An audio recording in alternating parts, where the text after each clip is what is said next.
know, there are some years that whether you coach well or not, you can win a national championship and walk out of there going, man, you know, that wasn't a whole lot of fun. I don't like this. This past season, the way it ended, I think there was a lot of really pissed off people in our locker room because we knew that throughout the season, it was a major struggle. Come on, dribble at her, right here! Every damn pass we throw gets tipped. Kyla! I would say last season was probably the most difficult year that I've had in coaching, and I don't remember.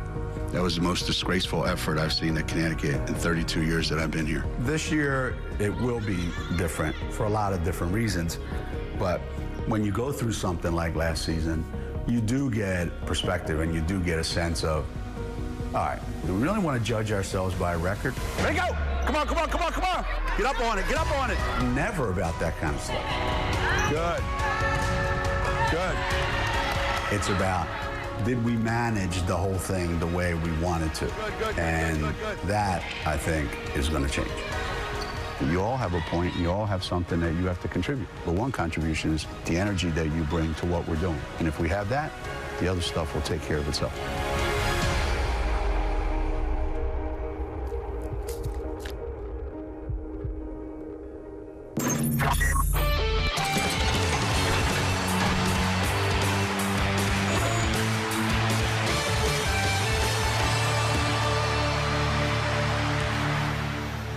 It is Mohegan Sun Arena in Uncasville, Connecticut. It's where the UConn Huskies go to take on the Commodores of Vanderbilt just about 30 minutes from now. UConn looking to move to 2-0 on the young season. And with that, we say hello again, and we welcome you to the UConn Women's Basketball Season Preview Show. It's presented by Connecticut Lighting Centers. Gary Apple back alongside Kara Walters for another year of UConn Women's Hoop. It is so good to be back with you. So good. I mean, I can't believe it was like a blink of an eye. And here we go again. So UConn falling just short of the national championship game for a second consecutive season. A lot has changed. Gabby Williams, Kia Nurse, Azurá Stevens, they're all gone. So I think to get out of the gate here, the question is, does Gino Auriemma have more questions than answers with this UConn team at the moment? He absolutely does have more questions than answers. But, hey, that's how it goes. You're trying to replace a lot of really good players, and it's early in the season. I think the team now, compared to what it's going to be down the road in March, is very different. So he has a lot of questions. Where is he going to get that production from? Where is he going to get people to replace Gabby Williams and her defense, and Kia Nurse and her defense and the rebounding, and where does that come from? And now you have some freshmen that need to step up. Yep. They're thrown into a situation where they don't have that freshman time to kind of ease into it. And Megan Walker, I mean, she's going to be a big question mark for Gino this season, and it should be interesting how she adjusts to her role now. What about the motivation, right? They last won a national championship 3 years ago, back-to-back 36-1 seasons, when they got to the Final Four but didn't win the national championship. Will that bring hunger? Will that bring motivation to this year's squad? I'll tell you, all summer long, there's been pictures and newspaper articles in their locker saying that they lost, and that's motivation all summer. So I know they put in a lot of work. Nafisa Collier looks amazing. Yes, She's does. done a lot with USA Basketball over the summer. So they had a lot of motivation over that period of time, and a lot to think about, and that's definitely going to play a factor in it. All right, so we recently had a chance to chat with the Hall of Fame head coach Gino Auriemma, get his take on the roster turnover and the impact it's going to have on this year's team. Have a listen. The interesting part is, little by little, over the last couple of years, the losses start to pile up.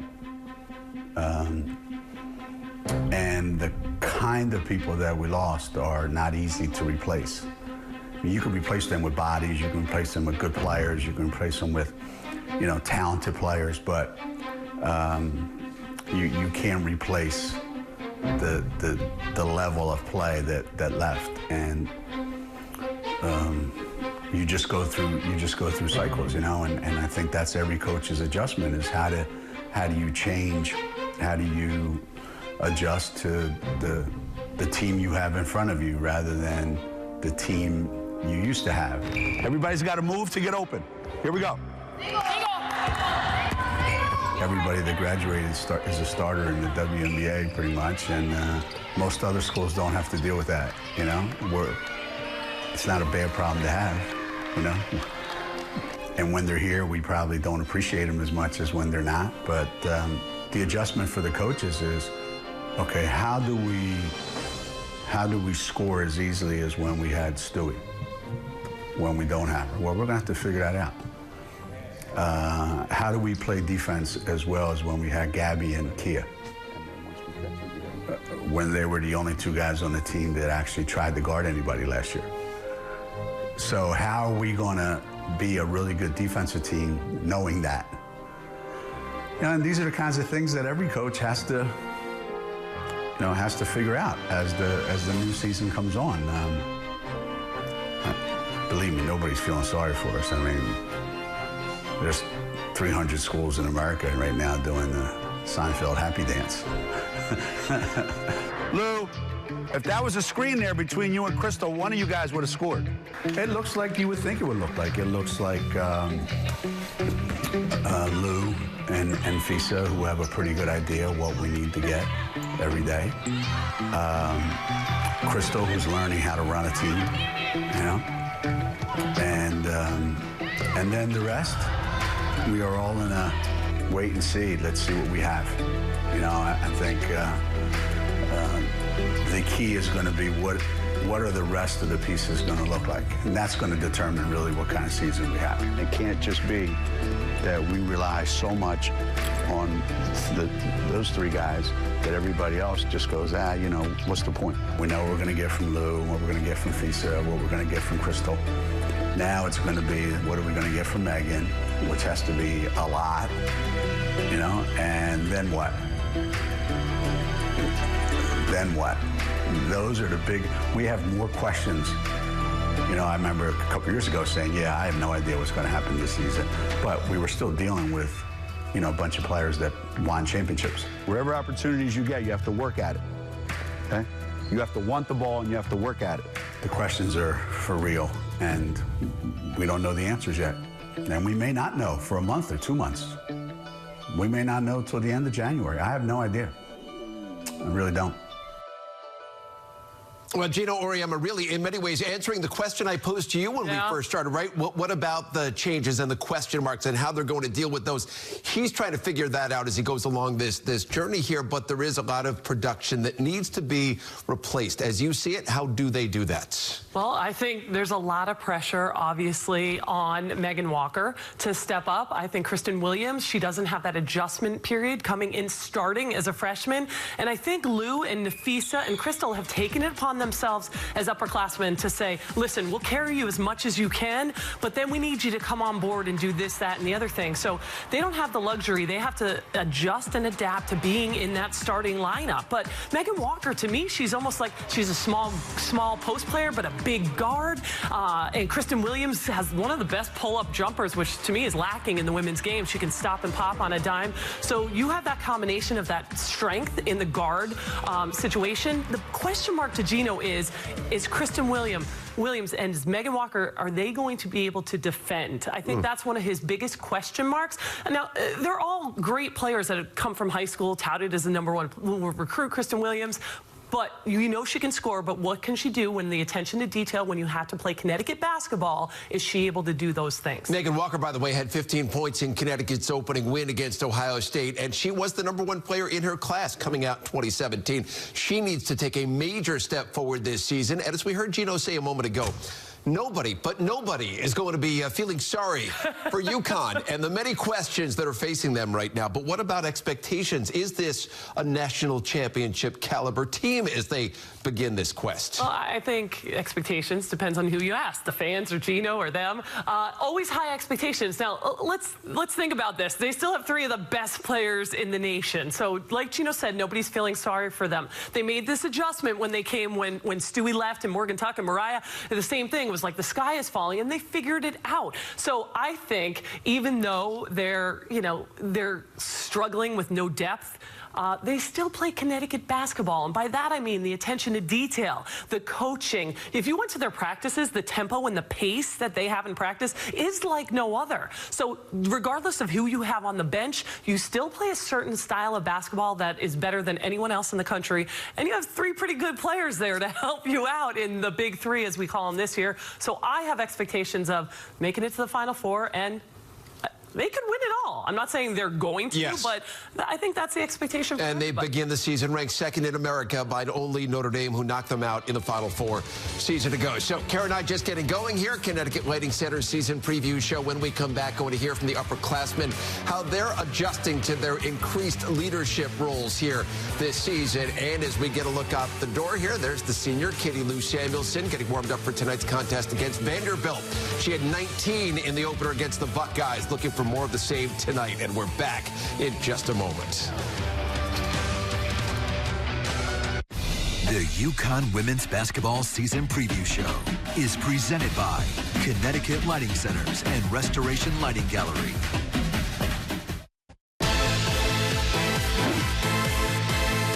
Dangerfield, open look for three. She's become right in front of our eyes, you know, in a short period of time. She's become one of the better guards in the country already. To the basket for two. Collier posts, turns, scores. Collier, tough finish. Collier, beautiful drive, count it and the foul.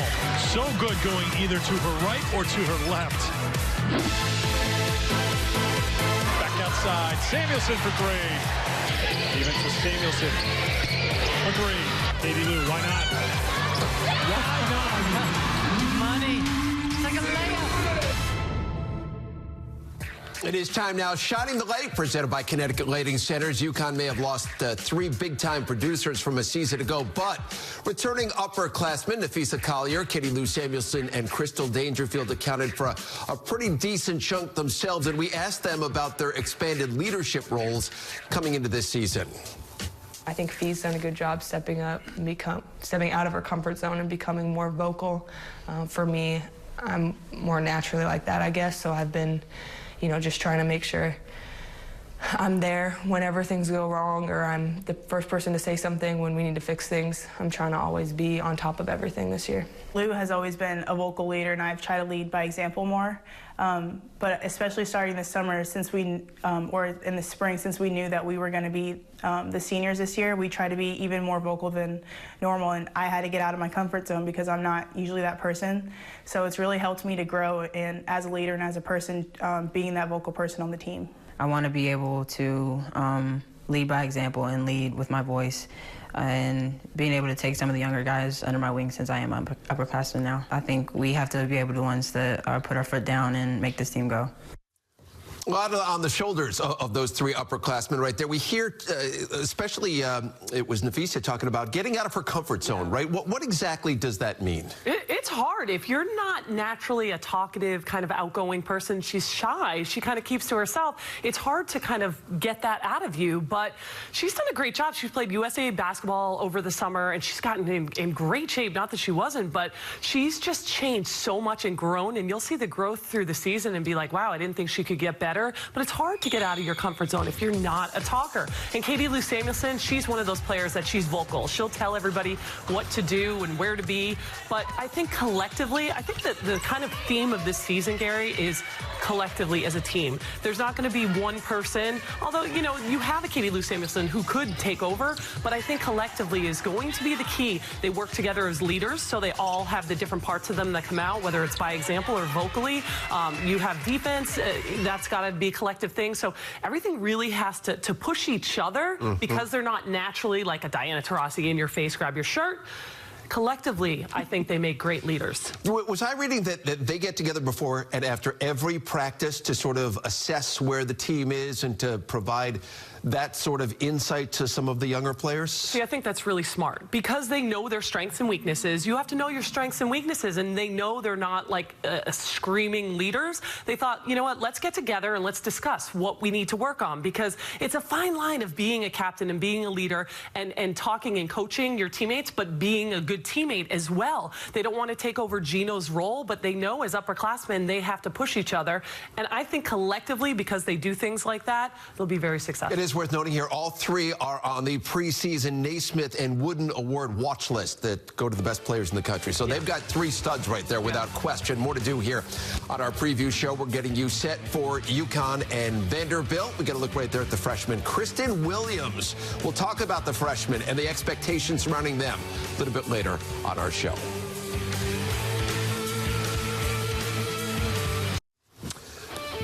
There's a look right there. Megan Walker, she had a roller coaster freshman season. The Huskies going to need to see more consistency from her this year. And with more on Megan and the rest of the Huskies, going to send it out right now to Eric Freed and Meg Como. They'll be on the call tonight from Mohegan Sun Arena. Guys. Thank you very much. Great to be with you as we start a new season of UConn women's basketball on SNY. And you know the question. You get it all the time. I hear the same question. Is this team good enough to make the Final Four? Can they win a national championship? So I'll throw it right back at you. What are your expectations for UConn this season? You know, it's like coin flip. Right? Who knows? It's usually not a coin flip. Yeah, I mean, in 19 straight years, they've made it to the Final Four. Will they make 20? I don't know. They might. I mean, it's silly that we ask this question now, but you're right. I mean, we've had it year after year after year. Are there 4 other teams better than them? Probably not. I mean, they have 3 of the best players in the game, but do they have enough else to get them to where they need to go? That's what will make this season, I think, probably more entertaining than we've seen in a while. So what are your major concerns, and how do you think this season's going to play out? You know, I think depth, obviously. You know, you have the big 3 in Samuelson, Collier, and Dangerfield, and then you have, okay, Megan Walker, Kristen Williams, okay, those 2 rounding out the starting 5. But after that, you don't know what the bench is going to give you. You're going to be counting on another freshman coming off the bench. And, you know, there's just so many unknowns. The lack of depth is a huge concern. And it feels like there's going to be a lot of pressure on Megan Walker to produce for this team to be successful this year. Absolutely. I mean, she came out of her freshman year, really underachieved quite a bit and had a great summer, worked hard. But now she has to come out and play like the player that she knows she's capable of, but last year hit her like a 2x4. A lot of questions. We'll see what this season does to have Meg put that coin away. Usually not a coin flip for UConn, but that's how she's feeling. But an interesting year. We're looking forward to getting it started with Vanderbilt and UConn coming up. All right, guys, we'll see you coming up about 9 minutes here on SN. Well, let's delve a little bit deeper into the freshmen, Kristen Williams and then Olivia Nelson-Adota. They were ranked 1st and 5th, respectively, coming out of high school on the national stage. So what sort of an immediate impact do you expect from both of those young ladies? Well, obviously, we've seen Kristen Williams getting thrown into a starting lineup. Right. As far as Olivia is concerned, she's a big body. They haven't had a presence like that in the back line, and they need something like that because the post size is part of their problem as well.